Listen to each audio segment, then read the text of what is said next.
da carta de Pedro, na segunda carta de Pedro, no capítulo 2, faremos a leitura do verso 1 ao verso 22. Segunda carta de Pedro. Domingo passado nós passeamos um pouco pelo primeiro capítulo da segunda carta. Hoje chegamos ao capítulo 2, faremos a leitura do verso 1 ao 22.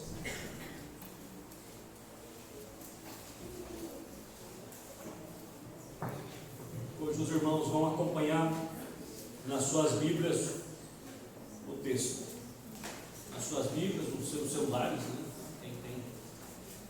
Segunda carta de Pedro, capítulo 2, verso de 1 a 22.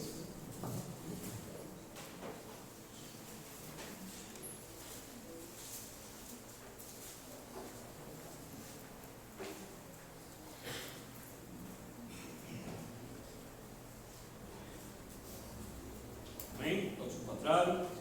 Diz assim o texto: assim como no meio do povo surgiram falsos profetas, assim também haverá entre vós falsos mestres, os quais introduziram dissimuladamente heresias destruidoras, até o ponto de renegarem o soberano Senhor que os resgatou, trazendo sobre si mesmo repentina destruição.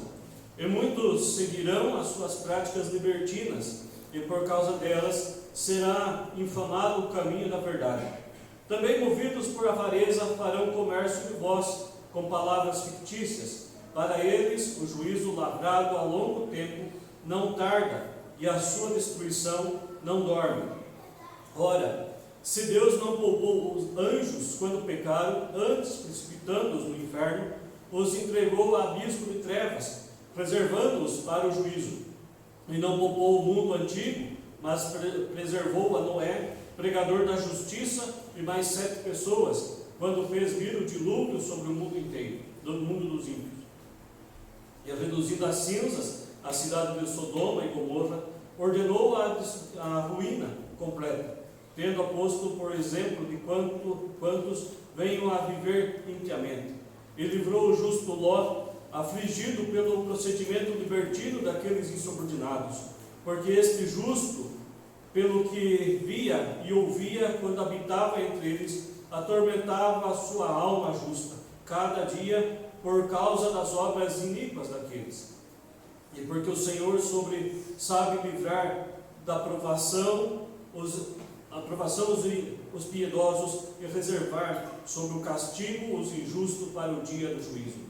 Especialmente aqueles que, seguindo a carne, andam em imundas paixões, menosprezam qualquer governo, atrevidos, arrogantes, não temem difamar autoridades superiores, ao passo que anjos, embora maiores em força e poder, não proferem contra elas em juízo infamante na presença do Senhor.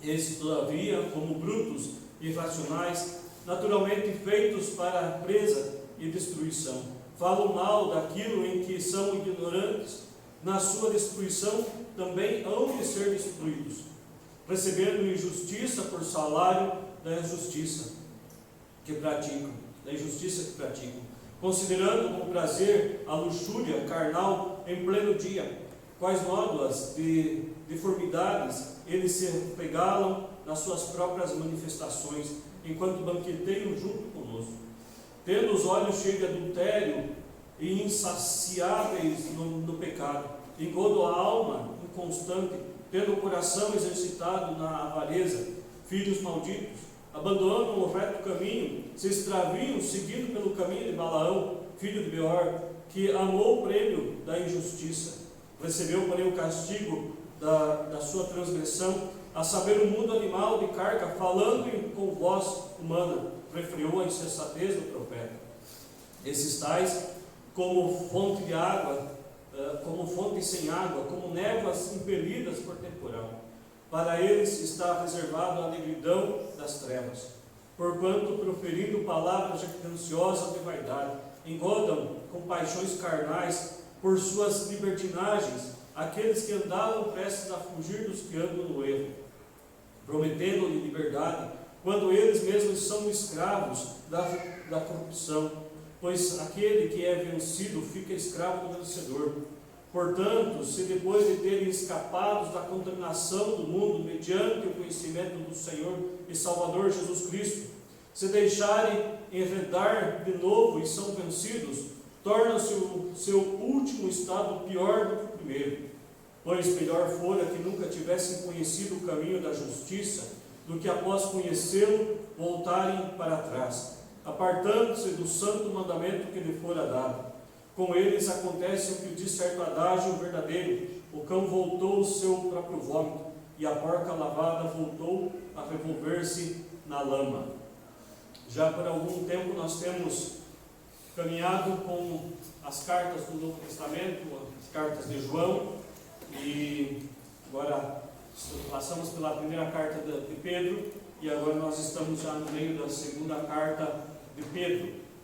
E quando nós olhamos para o texto que acabamos de ler, e se compararmos com a carta de Judas, nós vemos que há uma semelhança bastante grande na parte do texto. Então, como falei no domingo passado, essa segunda carta de Pedro ela foi bastante questionada por vários teólogos ao longo da história, que alguns não consideravam essa carta sendo de Pedro, por causa até, principalmente desse segundo capítulo, da semelhança que tem com a carta de Judas. Só que outros elementos aí levam à conclusão de que tenha sido o apóstolo Pedro que escreveu essa carta, né? Então, tanto Pedro quanto Judas, né? Judas, irmão de Tiago, irmão de Jesus, meio irmão de Jesus, não é Judas Iscariotes, né? Então, só para ficar bem claro, né? Alguns podem entender que Judas tinha escrito uma carta. Não, é Judas, irmão de Tiago, que eram, por parte de mãe, irmãos de Jesus, né? Então, esse é o Judas que escreve a carta que está lá no Novo Testamento, no final do Novo Testamento, uma carta bem curta, mas que Judas também trata de alguns assuntos bastante correntes da sua época, que também são muito notórios nesse contexto para o qual Pedro escreve. Na primeira carta, Pedro está escrevendo para os cristãos da diáspora, né? Os cristãos que tinham sido espalhados por causa da perseguição para com o Evangelho, uma perseguição que se começa com um cunho político e que também tem aí um cunho religioso.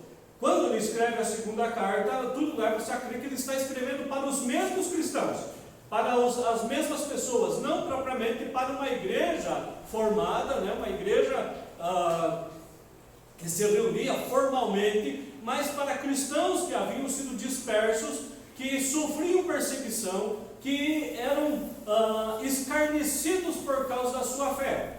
Então ele escreve a primeira carta exortando quanto a perseverança nos caminhos do Senhor, embora o sofrimento fosse algo constante, fosse algo brutal sobre a vida deles, ele exorta para que permanecessem firmes nos caminhos do Senhor. Agora, na segunda carta, ele continua exortando esses crentes, mas agora ele levanta uma outra questão que o João, nas cartas de João, já havia sido apontada para os falsos mestres que haviam se levantado já naquele tempo no meio da igreja, no meio dos cristãos. Pessoas se diziam mestres, que se diziam líderes do povo, mas que não eram. É interessante porque Pedro ele vai usar o exemplo de profetas, né, e mestres. Ele coloca falsos profetas e falsos mestres, né? Pedro sempre tem em mente ainda a sua mentalidade judaica, né? Porque Pedro era um judeu convertido ao Senhor Jesus ali na praia, né? Quando Jesus tem aquele tete-a-tete com ele, né? Quando Jesus chama ele em particular, a partir daquele momento a vida de Pedro é transformada. Então, a partir desse momento, a história de Pedro é totalmente outra. Mas eles conheciam muito bem o contexto judaico, ele conhecia muito bem as leis, conhecia tudo que estava por trás do judaísmo. Então, ele se indica para os profetas que surgiram no passado, tanto para os profetas verdadeiros, aqueles que falavam de fato a partir de Deus, ministravam ao povo a partir de Deus, quanto também havia os falsos profetas, aqueles que falavam aquilo que lhe era conveniente, aquilo que lhes agradava. E isso teve uma renca de profetas que agiram dessa forma, né? Havia a escola dos profetas. Então muitos agiram dessa forma. Então desde lá de trás, falsos profetas, falsos mestres sempre estiveram no meio da igreja. Nos dias de hoje, as distorções do evangelho pelos hereges são ainda mais sutis. Talvez naquele tempo fosse ainda bem mais notória, né? Porque naquela época havia os gnósticos, né? Que diziam que o que importava eram as ideias e não propriamente os fatos em si, né? Sobre os quais a fé estava alicerçada. O que importava era as ideias que iam surgindo, que ia sendo feito, e não propriamente sobre a história da onde a fé tinha sido construída, né? A partir do sacrifício de Cristo. Também havia, ainda nesse período, os docetistas, né? Que falavam que Jesus teve uma aparente morte, uma aparente ressurreição, ou seja, eles negavam a morte e ressurreição de Jesus. Eles falavam, parece como se Jesus tivesse talvez desmaiado, então passou-se por um período aí de um desmaio profundo. Existe até algo, né, que de fato leva a pessoa a parecer que está morta por algum tempo e depois ela retorna, né, ela volta, a pessoa não está morta. Mas eles falavam que não, que Jesus tinha passado por esse processo. Jesus parecia que tinha morrido, mas não morreu. Então parecia que ressuscitou, mas não, na verdade não tinha ressuscitado. Essa era a ideia dos docetistas, né?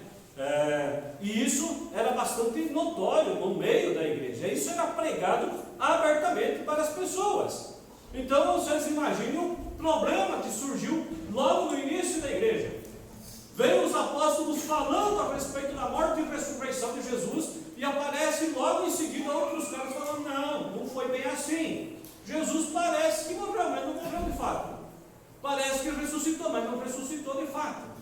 Aí vocês imaginem a confusão que gerou no meio desses cristãos logo no início da história da igreja. Nós estamos aí mais ou menos no ano 35, 40 depois de Cristo. Isso para aquele contexto ainda era recente os fatos. A morte e ressurreição de Jesus não havia se passado tanto tempo. Nós estamos falando ainda do primeiro século da era cristã. Hoje, as sutilezas dos hereges são ainda mais sutis, né? Tem aparência de piedade, tem aparência, às vezes, até mesmo do evangelho, né? Fala-se de uma forma bem ardosa a respeito do evangelho, a respeito de Deus, mas que no fundo não tem a ver com o evangelho de Cristo.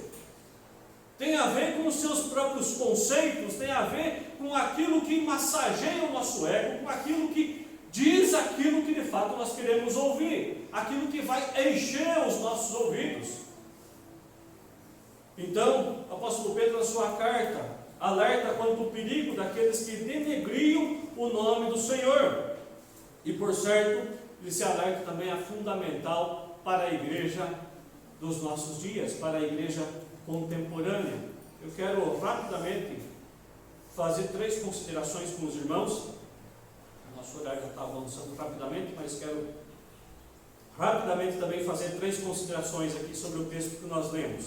Primeiro, falsos mestres, uma ameaça constante à igreja de Cristo. Se você está com a Bíblia aberta, acompanhe novamente o texto lá comigo. Primeiro verso, segunda carta de Pedro, capítulo 2, verso 1, diz: assim como no meio do povo surgiram falsos profetas, assim também haverá entre vós falsos mestres, os quais induzirão dissimuladamente heresias destruidoras, até o ponto de renegar o soberano Senhor, que os resgatou, trazendo sobre si mesmo repentina destruição. Como disse, ao longo da história, falsos profetas haviam surgido em grande escala. Agora Pedro está apontando para os falsos mestres, para aqueles que estavam no meio da igreja. E Pedro está apontando para algo que estava acontecendo ali e algo que aconteceria posteriormente. Esses falsos mestres sempre estariam no meio da igreja, sempre estariam procurando meios na igreja de denegrir o nome de Cristo. Ou seja, Pedro estava falando para aquilo que era corrente e já apontando para aquilo que aconteceria no futuro. E certamente isso tem acontecido até os nossos dias. Paulo também, quando exorta Timóteo, na segunda carta de Timóteo, no capítulo 4, verso 3 e 4, ele fala: pois haverá tempos em que não suportarão a sã doutrina. Pelo contrário, cercar-se-ão de mestres segundo a sua própria cobiça, como que sentindo coceira nos ouvidos, e se recusarão a dar ouvidos à verdade, entregando-se às fábulas. Isso o apóstolo Paulo escrevendo para Timóteo, também, lá no primeiro século ainda, falando daqueles que já não suportariam mais a sã doutrina, não suportariam a palavra de Deus, não suportariam o Evangelho de Cristo, e se renderiam às fábulas, aquilo que alimenta apenas o nosso ego, aquilo que tem aparência de Evangelho, mas não é o Evangelho de Cristo, que denigre a imagem de Cristo, que coloca Cristo no segundo patamar. Para muitos, eu sou o centro das atenções, Deus está ao meu serviço, é tirado a soberania de Deus e eu sou colocado então como soberano, então eu dito as ordens para Deus e Ele tem que atender conforme os meus desejos. E isso às vezes está então impregnado no nosso coração, que basta observarmos as nossas próprias orações. Não estou falando daquelas orações que nós fazemos em público, que às vezes a preocupação nossa é maior com aquele que está ouvindo do que propriamente com o que estamos dizendo para Deus. Mas aquela oração que nós fazemos no nosso quarto quando estamos sozinhos, o que tem brotado no nosso coração, o que temos dito ao Senhor, temos enaltecido o nome do Senhor como Senhor absoluto sobre a nossa vida, ou temos apenas despejado as nossas ordens para Deus? De fato, Deus conhece o nosso coração, permite que venhamos a abrir o nosso coração e expressar tudo o que está dentro do nosso coração. A Bíblia mesmo vai falar que o coração, a boca fala do que está cheio do nosso coração, e é diante do Senhor que nós devemos nos desvencilhar do nosso próprio coração, mas certo de que Ele é soberano sobre a nossa vida, e que Ele age conforme a sua própria vontade, e não segundo os desejos interesseiros do nosso coração. Ele é Senhor da nossa vida, e o nosso coração tem que ser humilde ao ponto de reconhecer a sua soberania, reconhecer o seu poder, reconhecer que Ele é Senhor sobre todas as coisas, ver que Ele é o dono de toda a criatura e toda a criação, e nós somos apenas servos, mas Ele permite que derramemos o nosso coração diante dEle, para que o nosso próprio coração seja transformado pela sua graça. Deus é Senhor sobre todas as coisas. E o próprio Jesus, lá em Mateus capítulo 24, verso 23 e 24, ele diz: então, Jesus falando dos finais dos tempos, ele diz: então, se alguém vos disser, eis o Cristo, ou ei-lo ali, não acrediteis, porque surgirão falsos cristos e falsos profetas, operando grandes sinais e prodígios, para enganar, se possível, os próprios eleitos. Para enganar os próprios eleitos. Isso o próprio Jesus estava falando a respeito dos finais dos tempos, quando os discípulos questionam quando essas coisas aconteceriam. Ele fala: surgirão muitos falsos profetas, muitos se dizendo Cristo. Mas é necessário que todas essas coisas acontecem. Shed diz que o aumento dos falsos mestres e a gravidade das suas heresias marcarão os últimos dias antes da vinda de Cristo. Ou seja, podemos ficar certos de que grupos hereges, pessoas difamando o Evangelho de Cristo, falsos mestres, se amontoarão ainda mais.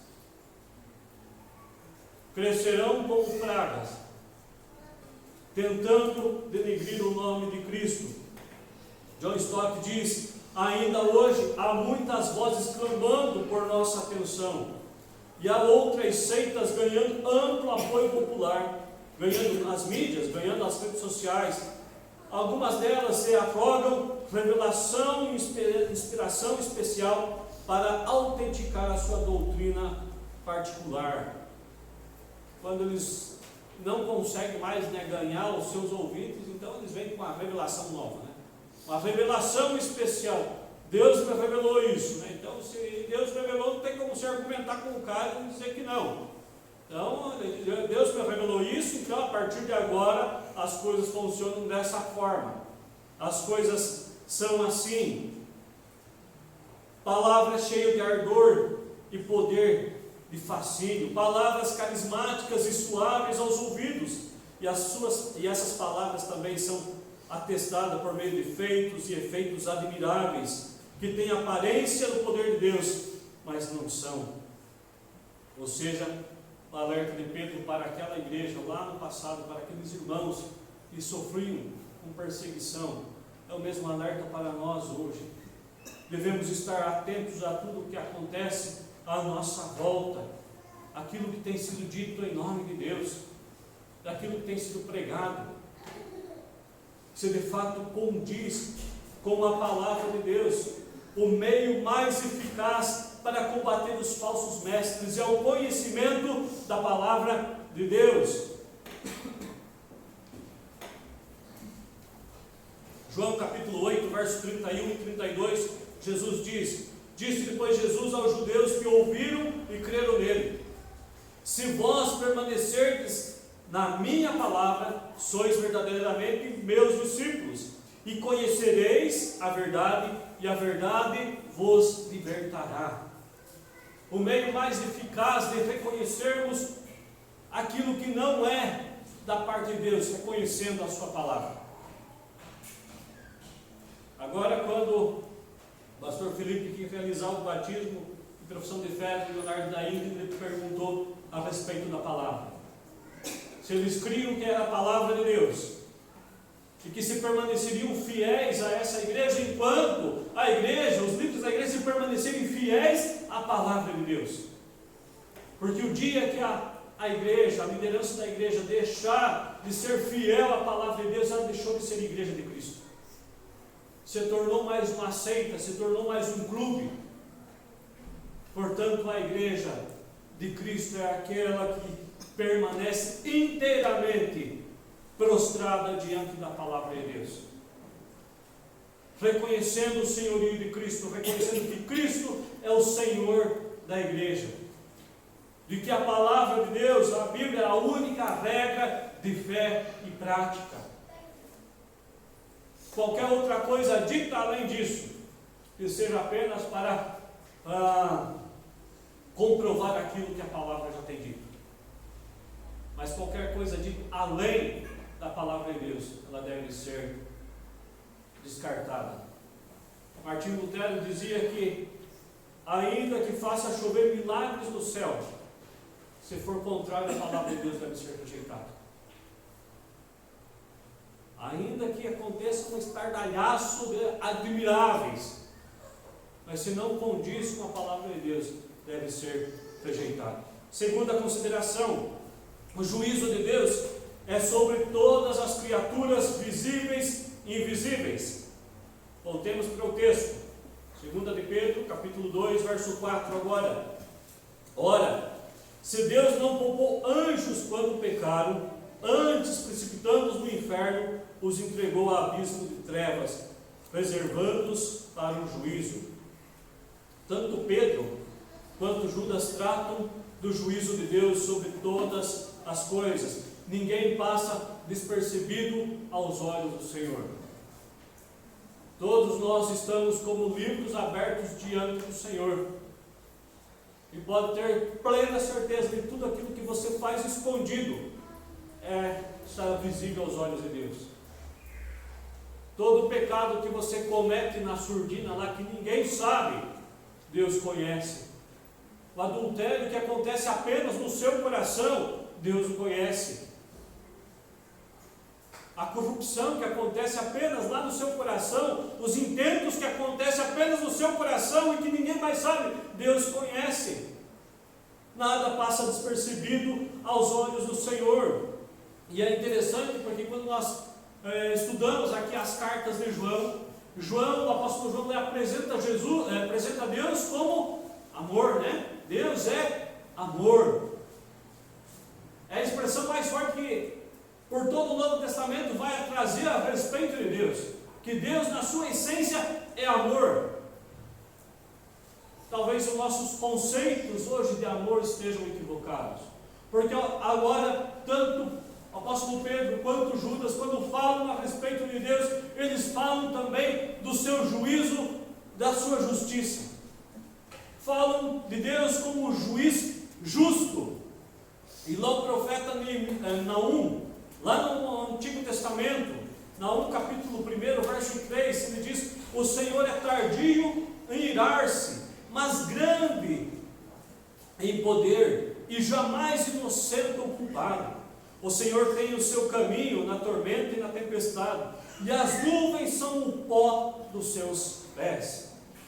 O Senhor é tardio em irar-se, mas grande em poder, e jamais inocenta o culpado.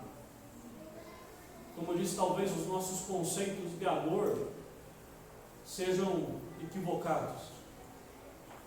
Se o filho comete algum erro com a sociedade e acaba sendo preso, o pai, para demonstrar amor a esse filho, vai pagar a fiança para que ele saia da cadeia. Se ele errou, ele vai ter que pagar pelo seu erro. Mas o nosso conceito, então, lá não, o pai ama tanto o filho que prefere pagar do que ver o filho lá. Mas se de fato ele ama o seu filho, ele vai deixar o seu filho sofrer as consequências dos seus atos. O amor também é disciplinador. O amor não apenas passa a mão na cabeça de ninguém. A maior expressão de amor de Deus para com a humanidade foi para que, entregando de seu próprio Filho, fosse para a cruz do Calvário, que fosse transpassado pelos nossos pecados, que o seu corpo fosse moído pelas nossas transgressões. E Jesus, quando estava lá no Getsemane, ele estava orando, dizendo: Pai, se possível, passe de mim esse cálice, contudo, seja feita a sua vontade.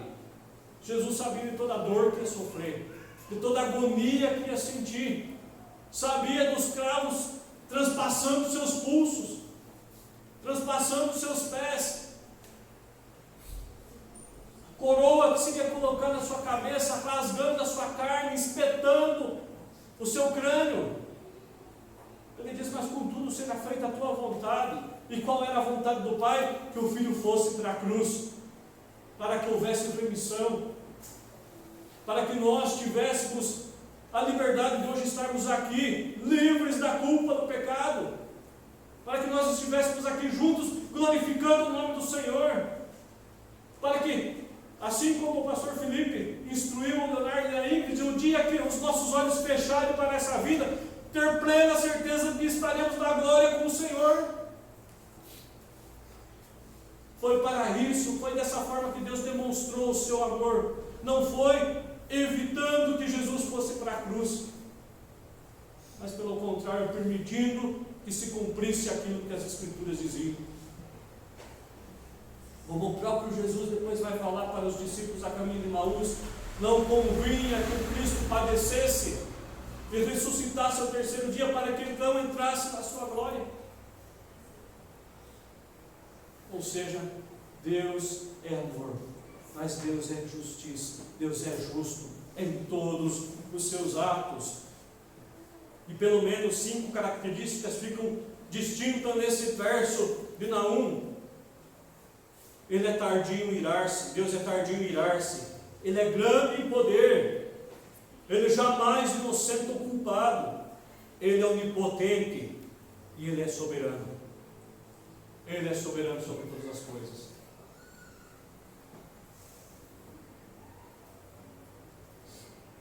Mas algo que o apóstolo Pedro, diante de tudo isso, ele apresenta ainda, que além de justo juiz, que seguramente atingirá, o seu juízo atingirá todos os culpados, também prevalece a segurança da salvação, da segurança salvadora e preservadora de Deus para os justos e fiéis. Da mesma forma que Deus, ele é justo, Deus preserva o seu povo, preserva os seus filhos. A nossa salvação é assegurada não pelos nossos méritos, mas pela graça de Deus. Não assegurada pelos nossos próprios interesses ou valores, mas assegurados pelo amor de Cristo, pela sua graça manifesta naquela cruz.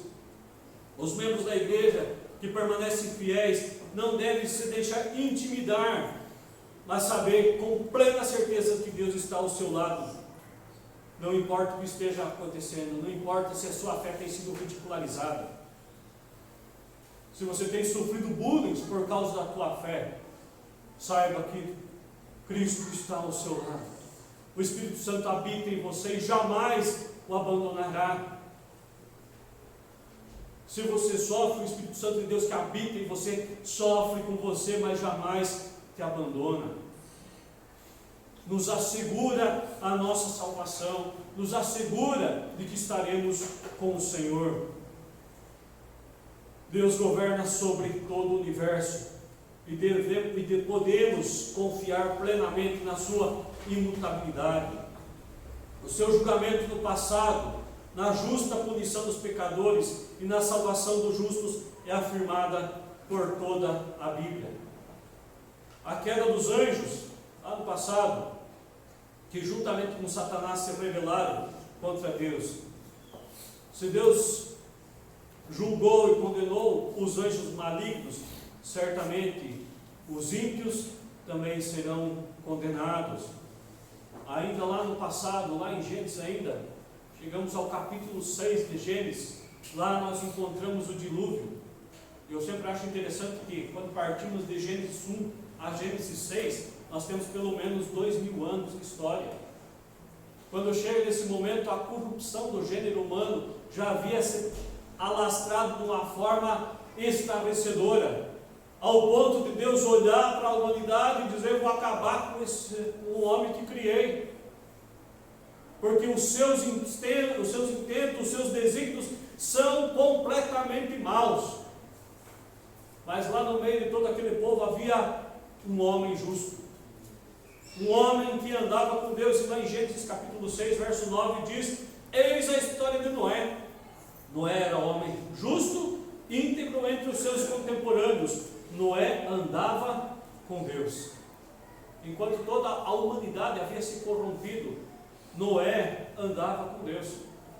Noé era justo e íntegro diante daquele povo. E lá em Hebreus, em Hebreus 11, quando é descrito a galeria dos heróis da fé, Noé está ao lado de Abraão, o amigo de Deus. Noé está lá ao lado dele, daquele que pregou, que foi um arauto diante da corrupção dos seus dias. Imagine a confusão que deve ter surgido, e imagine a zombaria que Noé deve ter passado quando começa a construir uma arca, construir um grande navio no meio da terra seca, aonde não havia água, não havia nada, não tinha mar por perto, e Noé começa a construir um grande navio. Vem os vizinhos, vem os parentes, vem os amigos, né? Final de ano, que se reúne toda a parentaiada, né? Que chega na quinta-feira, só vamos no domingo embora, né? Comem tudo que tem na geladeira. Chegava todo esse povo lá na casa de Noé e olhava para aquilo e falava: Noé, você está ficando louco. O que você está fazendo com isso, Noé? Nunca choveu aqui, você vai construir um navio aqui, Noé? E Noé continua dizendo: Deus vai julgar esse povo pela sua corrupção. Deus condenou esse povo pela sua corrupção. e vai vir o dilúvio, vai vir chuva que vai inundar tudo isso. Certamente Noé era zombado, sofria os bullying na época, né? Não sei se como chamavam nessa época, mas vamos dizer que era bullying que Noé sofria. Sofria bullying, era envergonhado diante de todas as pessoas, e pelo menos Noé leva 100 anos para construir essa arca. E durante todo esse tempo ele continua pregando, sendo o arauto da justiça de Deus diante dos seus contemporâneos. Até que vem o dilúvio, e o texto lá fala que, a saber, 8 pessoas foram salvas. Noé, seus 3 filhos, sua esposa e suas noras. São as pessoas que entram nessa arca. O texto não diz em momento nenhum que os seus filhos, as suas noras, tenham entrado na arca porque eram justos, mas porque Noé era um homem justo. E a bênção de Deus estava sobre a sua casa. Então, Noé leva para dentro da arca a sua família. E o dilúvio vem e acaba com toda aquela humanidade que existia naquela época.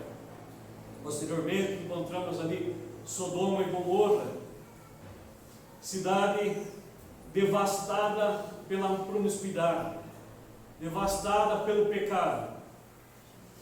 E lá no meio dessa cidade existe um cara chamado Ló, que era sobrinho de Abraão, que vivia nessa cidade, que vai para essa região, primeiro por causa do interesse do seu coração, né? Quando os rebanhos crescem, e ao momento que eles precisam se separar, já não é mais possível permanecerem, Abraão e Ló permanecerem juntos, né?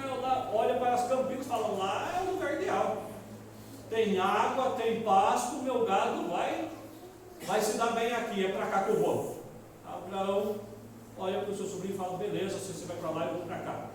Se dividem, cada um vai para o seu canto, mas é lá, Ló vai parar no meio dessa cidade de Sodoma e Gomorra. A promiscuidade que havia nessa cidade era algo estarrecedor, ao ponto de Deus desejar destruir também essa cidade. O castigo de Deus pelo pecado de toda uma cidade. E quando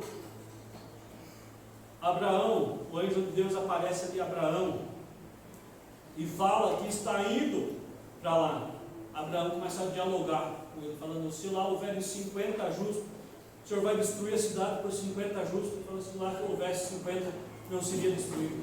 Aí Abraão vem negociando, né? E se tiver 40?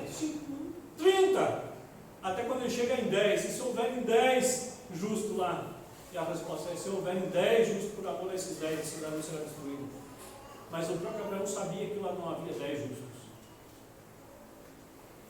Mas o texto fala de Ló, que era justo naquela cidade, e que seu coração agonizava diante da promiscuidade daquela cidade.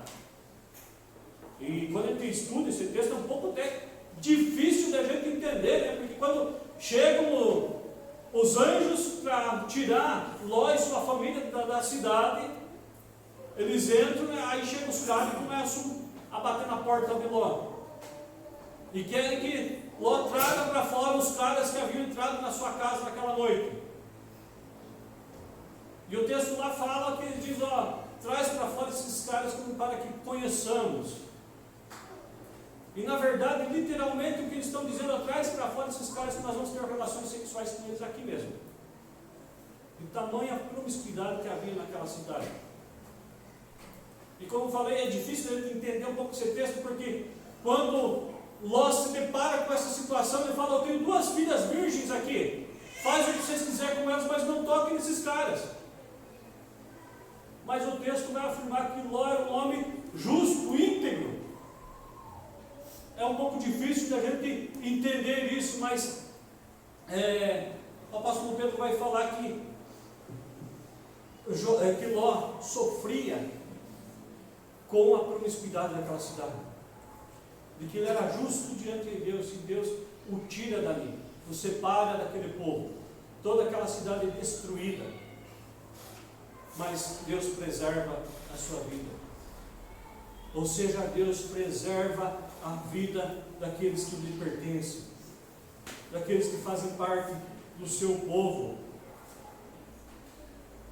Verso 9, do capítulo 2 que nós lemos: é porque o Senhor sabe livrar da provação os piedosos e reservar sobre voltando. É porque o Senhor sabe livrar da provação os piedosos e reservar sob castigos os injustos para o dia do juízo. O Senhor sabe livrar da provação os piedosos. E quando nós fazemos a oração do Pai Nosso, nós dizemos: não nos deixe cair em tentação, mas livra-nos do mal. Essa é a oração que constantemente nós repetimos: não nos deixe cair em tentação. Essa deve ser a oração constante que nós devemos fazer todos os dias. Senhor, livra o meu coração das tentações, que independente daquilo que está acontecendo, que eu possa agir com justiça diante dos teus olhos, que eu possa agir com integridade, que eu possa de fato me parecer cada vez mais com Cristo. Deus é poderoso para nos livrar e nos guardar de todas as provações, porém precisamos guardar no nosso coração a sua palavra. Salmos capítulo 119, verso 11 diz o quê? Guarda no coração as tuas palavras para não pecar contra ti. Guarda no coração as tuas palavras para não pecar contra ti. O método mais eficaz para nos desvencilharmos do pecado, para nos desvencilharmos das artimanhas de Satanás, é guardando no nosso coração a sua palavra, a palavra de Deus, conhecendo cada vez mais a sua palavra.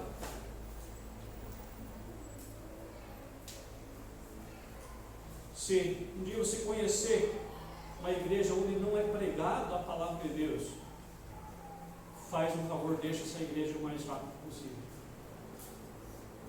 Porque o único método eficaz de se desvencilhar das artimanhas de Satanás é conhecendo a sua palavra, conhecendo o Evangelho da graça, conhecendo a quem nós pertencemos e diante de quem nós estamos.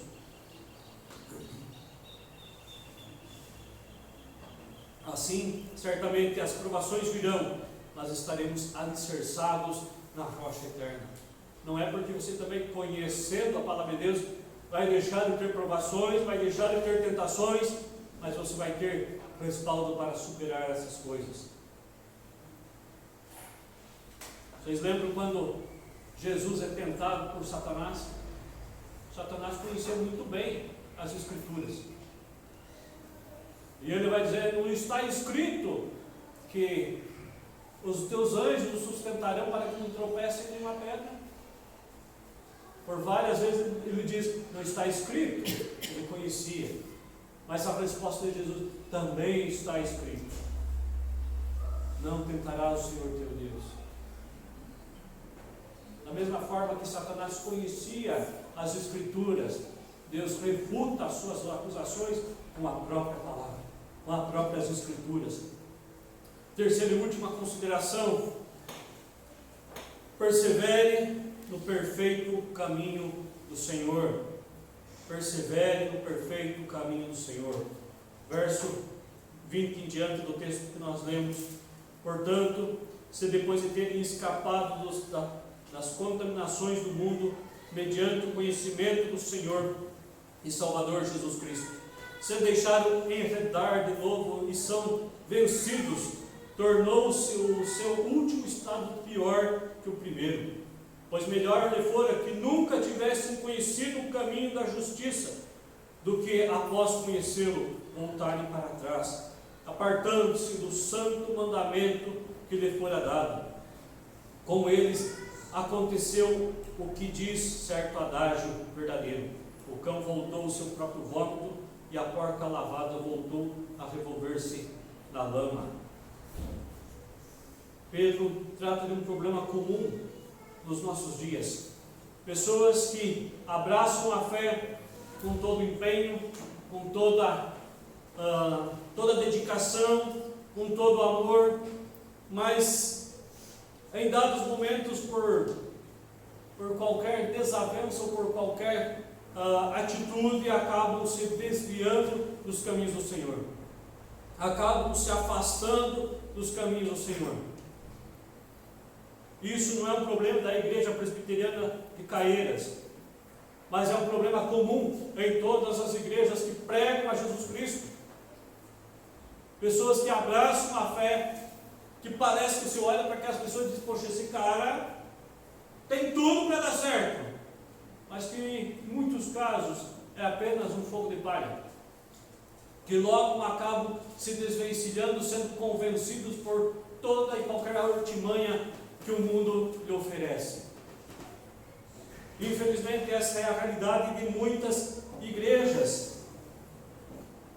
Os líderes a quem Pedro estava se referindo eram membros da igreja que passaram por arrependimento, que passaram pelo processo de se tornarem membros daquela igreja, daquela comunidade. Talvez foram pessoas que tivessem professado a fé diante de outros, mas que agora estavam virando as costas para o Evangelho, virando as costas para Cristo. E Pedro está chamando a atenção desses caras. E Pedro ainda faz uma retrospectiva das suas vidas. Se a gente volta ao texto, vamos voltar aqui. Portanto, se depois de terem escapado, João Pedro começa a ter escapado da contaminação do mundo, mediante o conhecimento do Senhor e Salvador Jesus Cristo, ou seja, eles tinham conhecido o caminho do Senhor, e se deixaram enredar de novo, e são vencidos, tornando seu estado, o seu último estado pior do que o primeiro. Pois melhor lhe fora que nunca tivesse conhecido o caminho da justiça, após conhecê-lo, voltarem para trás, apartando-se do santo mandamento que lhe fora dado. Ou seja, eram pessoas que conheceram o Evangelho, que conheceram a graça, pessoas que partilharam da mesma fé, e que agora estavam virando as costas para Cristo, deixando serem levados pelos falsos ensinos que brotavam naquela época, que estavam contaminando o coração com aquilo que não provinha de Cristo. Talvez agora nesse momento se arrogassem a respeito do gnosticismo que invadia a igreja, que borbulhava no coração agora os novos conceitos, ou talvez uma nova filosofia de vida que tivéssemos alcançado, mas que estava trazendo um verdadeiro devassidão para o coração daqueles crentes. E Pedro, então, agora, de uma forma bastante dura, ele diz: melhor fora que nunca tivessem conhecido o caminho, melhor fora que nunca tivessem conhecido dessa graça, do que depois de terem conhecido, voltarem as costas para o Senhor. O comentarista da Bíblia de Genebra, vários irmãos têm aqui a Bíblia de Genebra, ele diz o seguinte: rejeição deliberada da verdade aumenta a responsabilidade da pessoa perante Deus. Ainda no Evangelho de Lucas, quando Jesus conta a parábola do servo vigilante, Jesus diz lá em Lucas 12, versos 47 e 48, aquele servo a quem porém que conheceu a verdade do seu, aquele servo porém que conheceu a vontade do seu Senhor e não se aprontou nem fez segundo a sua vontade, será punido com muitos açoites. Aquele porém que não soube a vontade do seu Senhor e fez coisas dignas de reprovação, levará poucos açoites. Mas aquele a quem muito foi dado, muito lhe será exigido. E aquele porém que muito se confia, muito se lhe pedirão. Aqueles que não conheceram o caminho da verdade e andam longe do caminho da verdade, vão sofrer as consequências dos seus atos. Mas aqueles que conheceram o Evangelho, que conheceram a graça, foram tomados pela graça, e que viraram as costas para o Senhor, sofrerão também as consequências dos seus atos, da sua rebeldia. Porém, o que devemos sempre deixar claro é que aqueles que pertencem ao Senhor, dado momento voltarão, se quebrantarão novamente diante do Senhor. Lá em João, capítulo 10, versos 27 ao 30, Jesus diz: as minhas ovelhas ouvem a minha voz, e eu as conheço, e elas me seguem. Eu lhe dou a vida eterna, jamais perecerão, e ninguém as arrebatará da minha mão. Aquilo que o meu Pai me deu é maior do que tudo, e da mão do Pai ninguém pode arrebatar. Eu e o Pai somos um. Ou seja, aqueles que foram dados pelo Senhor, que foram separados para o povo eleito do Senhor, certamente se quebrantarão diante do Senhor novamente, voltarão ao Senhor. Um dos pontos da nossa doutrina é a perseverança dos santos, aqueles que foram alcançados pela graça, ainda que venham por tempo se afastarem dos caminhos do Senhor, eles não se acomodarão. Algo vai provocar incômodo no seu coração até o tempo em que eles voltarem novamente aos caminhos do Senhor. Aqueles que pertencem ao Senhor não se perderão. Aqueles que foram lavados pelo sangue de Cristo na cruz do Calvário, ainda que venham a se desviar, pertencem ao Senhor, e no tempo devido certamente se quebrantarão diante do Senhor novamente. Porém, como disse, certamente as consequências dos seus atos vão sofrer. Deus não os isentará da consequência dos seus atos, mas aqueles que o Pai os alcançou, ninguém os arrebata da sua mão.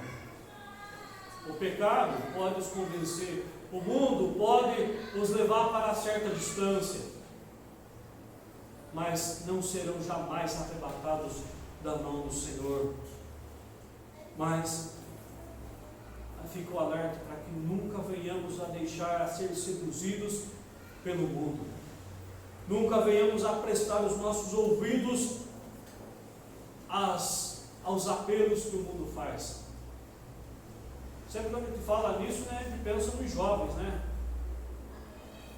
Os jovens têm que estar com o coração voltado ao Senhor, que não se deixem ser contaminados pelo mundo. De fato, essa exortação serve para os jovens, mas serve também para os crentes com maior tempo de caminhada,